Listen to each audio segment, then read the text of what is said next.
কাকে বলে, বদ্ধকরটা আসলে কি, আসলে বদ্ধকর বলতে কবি কি বোঝাইছে, এই বিষয়ে তোমার চিন্তা গবেষণা যদি থাকে ব্যাপক, ওইটা হলো গবেষণাধর্মী পড়াশোনা। বদ্ধকর বলতে আমরা অনেক ছোটকালে বুঝে আসছি যে ঘরে ঘরে থাকা, বাইরে না যাওয়া।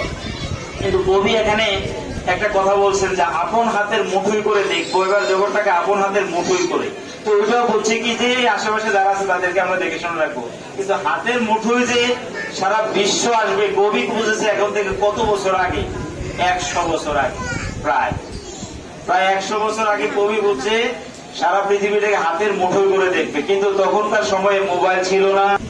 মোবাইল যদি আপনার থাকে, নেট কানেকশন থাকে, গুগলের সার্চ করে আপনার কি দরকার, আপনি কি করবেন, মনে করেন যে কাপড় চোপড় কিনবেন, ওখানে সার্চ করেন কাপড় চোপড় কিনার লিঙ্ক পেয়ে যাবেন, আপনার বাসায় চলে আসবে। আর কি স্যার, রান্না বান্নার জিনিসপত্র তাও সেখানে আছে। এমন অনেক গুরুত্বপূর্ণ জিনিস চায়না থেকে আপনি কিন্তু দেখেন না, এখানে নেটে ঢোকেন, ওখান থেকে অর্ডার করলে আপনার বাসা পর্যন্ত চলে আসবে গুরুত্বপূর্ণ অনেক জিনিস।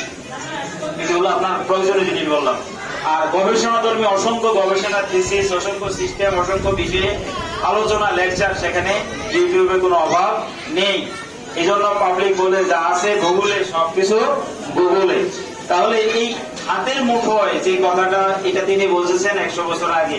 আমরা কিন্তু গত দশক আগেও এটা বুঝি, 10 বছর 15 বছর আগেও সেটা বুঝি নাই, কিন্তু এখন কিছুটা বুঝতেছি, আরো অনেক কিছু বুঝবো। এই বোঝার জন্য যে চিন্তা শক্তি দরকার, আগামী দিনে ভবিষ্যতে পৃথিবীতে টিকে থাকার জন্য যে মেধা দরকার, যোগ্যতা দরকার, সেটা অনেক বেশি দরকার, কিন্তু অনেক বেশি চিন্তা এখন হয় না। সেজন্য তোমরা যারা পড়াশোনা করছো এখন থেকে যা একটা লাইন পড়বা 10 বার চিন্তা করবা যেটা কি কি হতে পারে।